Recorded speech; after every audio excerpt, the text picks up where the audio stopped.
Hello, everyone. Good day, comrades and friends. My name is Anele Sopazi, and I am part of Pan Africanism Today's Secretariat. Today, I would like for us to have a conversation about an issue that is enveloping our society, enveloping the whole world, but with particular attention to the situation in South Africa. The conversation that I would like for us to have is the question around xenophobia. The issues of xenophobia in South Africa have a violent and terrible history, especially in times of crisis and desperation in our people and in our country. But this is not a phenomenon. It is not a new issue that gets to confront our democratic dispensation society, but it is a condition. It is a phenomenon that predates it. The origin of xenophobic nationalism begins with the partition of Africa, the balkanization of Africa into nation countries. This happened in the Berlin Conference of 1884 to 1885, where European colonial powers saw fit to themselves to partition Africa for their own benefit and for their own development. And it's the reason why our people have found themselves to be culturally divided, to be divided by artificial borders that make it impossible for me to go see my neighbor who is in Mozambique, to go see my neighbor who is in Zimbabwe, and I would only be able to be permitted to go in there if the colonial powers agreed for me to have presence there. That is important because it places the origins of xenophobic nationalism in the heart of white supremacy. It is only with the colonial expansion that we find ourselves in a time where xenophobic nationalism violently separates our people. In South Africa in particular, this question of xenophobic nationalism has been compounded and reinforced by the apartheid regime's racist anti-immigrant policies, especially those who are coming from Africa. They had heavily militarized the borders into South Africa to stop an influx of foreign nationals or fellow Africans to come into the country to build a life and to contribute significantly to the development of a South African society. In the times between 1980 to the 1994 period, we saw a huge influx of African migrants looking for better opportunities, because this was during a time where there was a hope, there was a dream that South Africa will achieve its freedom, and that freedom will come with an advancement of our society, an integration of African society, and it would lead to prosperity for those who wanted to come and contribute to the building of a free and democratic South Africa.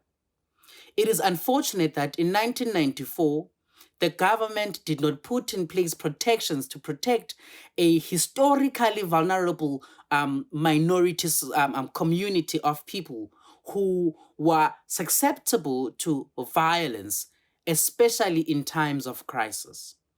We saw a rise of xenophobic nationalism between the periods of 2000 and 2008, where about 67 people lost their lives to xenophobic violence. It is important that whenever we have xenophobic, history has proven that South Africans are the ones who stand to lose the most. Because as part of a campaign of hate, we get to lose ourselves.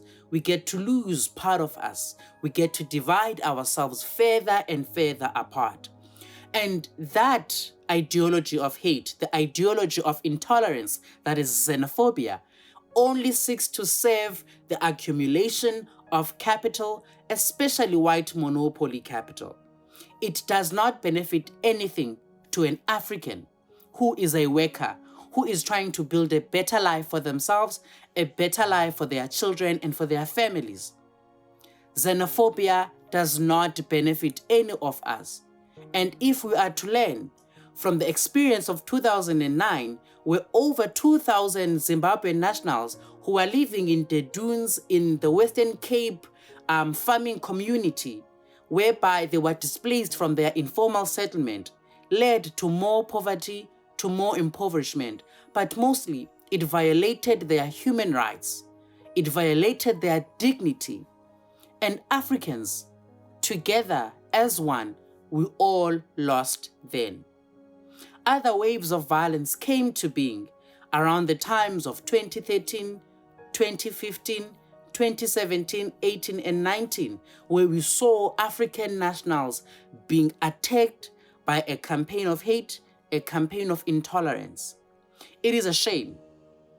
It is a shame that the community that stood by us, stood with us, fought with us to defeat colonialism and apartheid in South Africa is a community that is being attacked, is a community that is being told that they are the cause for all the problems that we're facing. That they are the cause of the high rates of unemployment, the high rates of poverty, violent crimes, and inequality in our society. But history is our record, because we can always go back in history and we can trace all the issues that are confronting the African society, that are confronting the whole world, is the issue of capitalism that is in crisis, that is ineffective, that cannot resolve the issues of bread, butter, and land. It cannot resolve the issues of hunger. It cannot resolve the issues of unemployment, which have been created by the very system that continues to exploit that sea of unemployment for its own accumulation.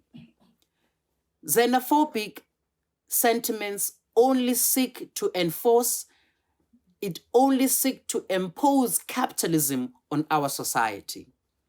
It is capitalism that creates the competition amongst us as the working poor. It is capitalism that creates and exploits that competition. For in the sea of unemployment, in the sea of poverty, having in reserves multitudes of unemployed African people, it seeks to serve them as they can, use that competition, use that availability of mass workers to underpay our people. Our people are heavily underpaid. They are heavily exploited and oppressed by the system of capitalism. They are living from hand to mouth, those who have employment. They do not have a living wage that is able to give them a life befitting of someone who is extracting wealth, who is producing so much wealth in a country that holds so much wealth and opportunity. It is a shame that the democratic government of South Africa, that has been voted in power by the aspirations of a people who thought that they'll have a better life and that they'll have a much more integrated society, are finding themselves to still being relegated as the bottom of the barrel. In this country, as Africans, including those who identify as South African, we are only the beast of burden. We are the beast of burden for a system that wants to take away from us, that wants to take away from our culture, take away from our humanity, take away our time, our youthfulness, our aspirations, our dreams, and our hopes of a better society. Recently, we have had terrible waves of violence. We have seen another spark of xenophobic nationalism in this country. And we need to trace this recent history. And if you start tracing it, when it emerges through a movement that is called Put South Africa First, where it had an online presence, we started seeing another rise of xenophobic violence against non-national Africans. It was in 2020 where Put South Africa First emerged in the social media platform of Twitter under the hashtag Put South African First.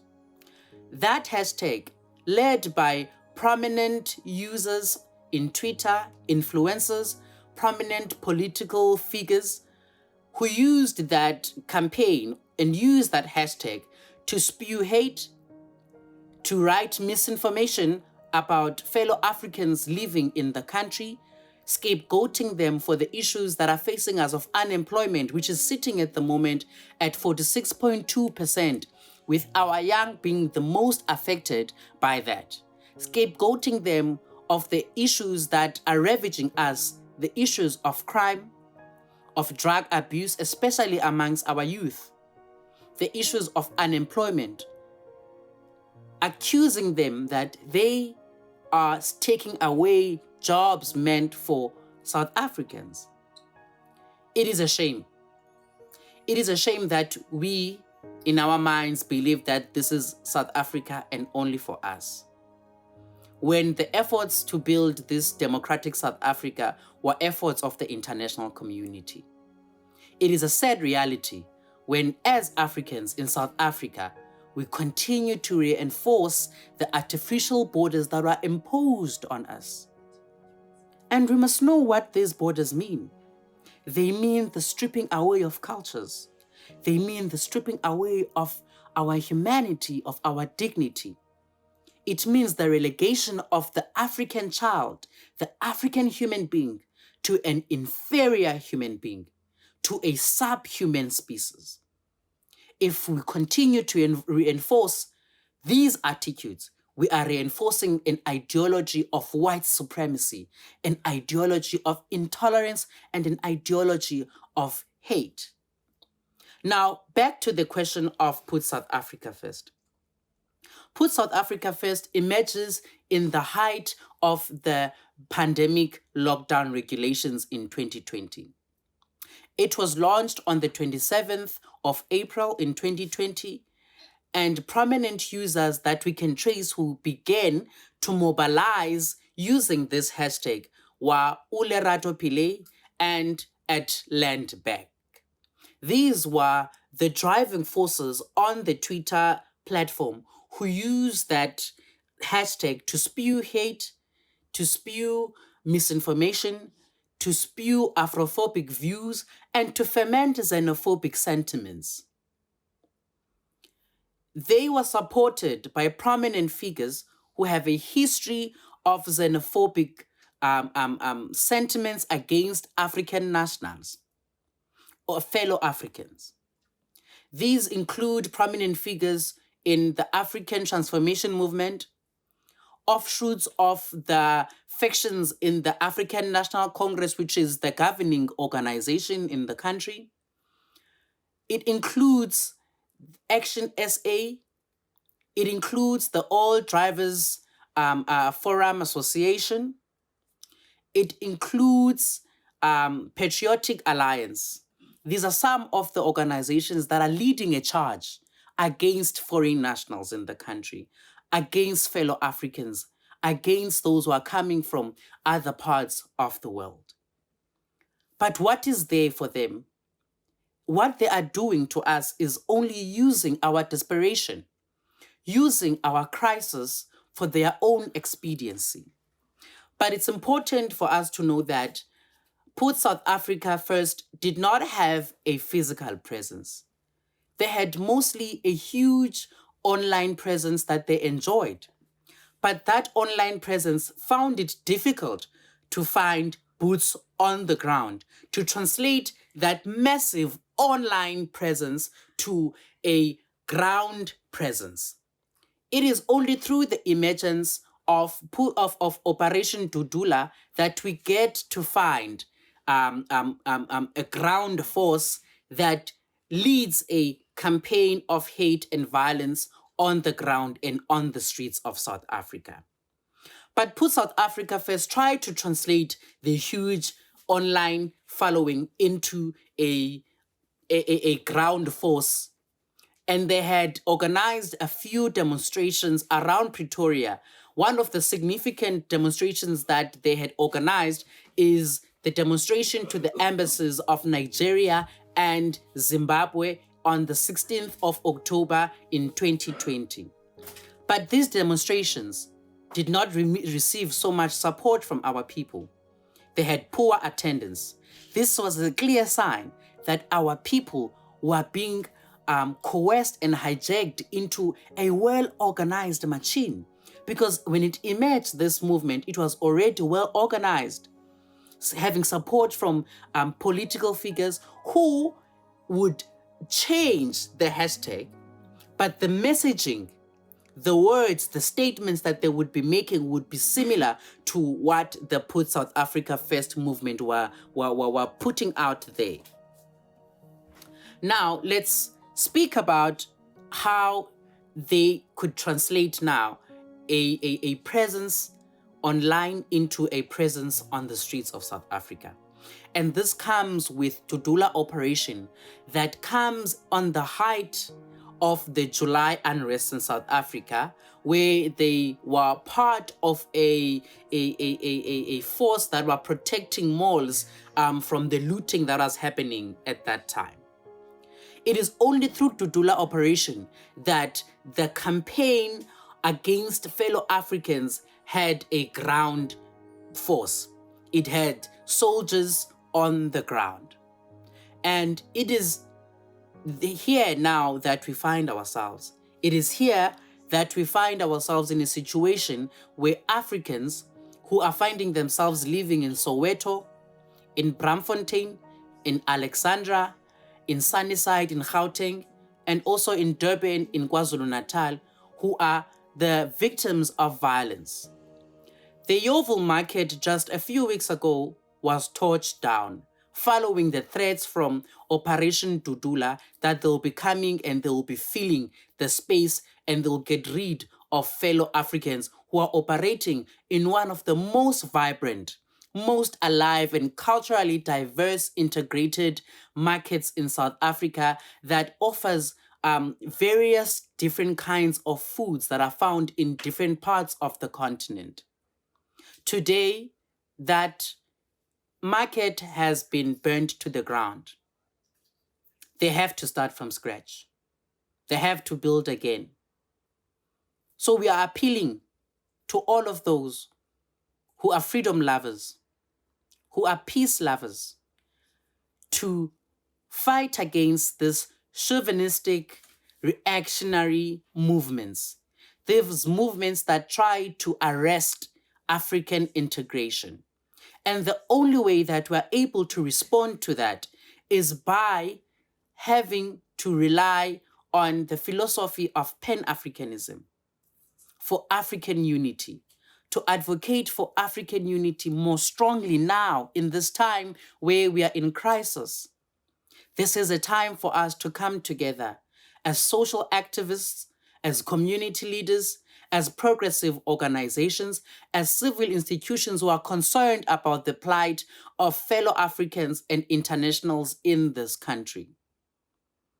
We must take this up and directly oppose the ideology of hate, oppose the ideology of intolerance, and translate that into a struggle calling for a better life for all, calling for quality education, calling for employment for all, calling for a living wage, calling for better working conditions, calling for a better health care, calling for a quality education and decent housing.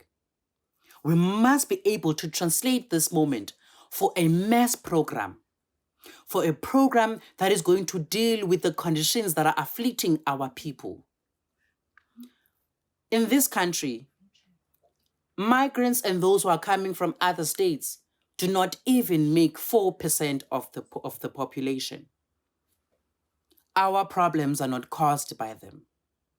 Our problems are directly caused by capitalism, imperialism, and the incompetences of our government, compounded by corruption and the COVID-19 pandemic. They are the real enemies of the people, not fellow Africans who are trying to build a better life. We must build a better society. anchored on Pan-Africanism, anchored on identifying that standing alone will defeat our cause, but standing together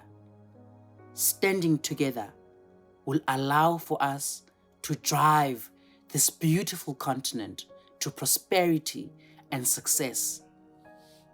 We rely on you to speak up, act up, and show up for those who are vulnerable, for those who cannot protect themselves.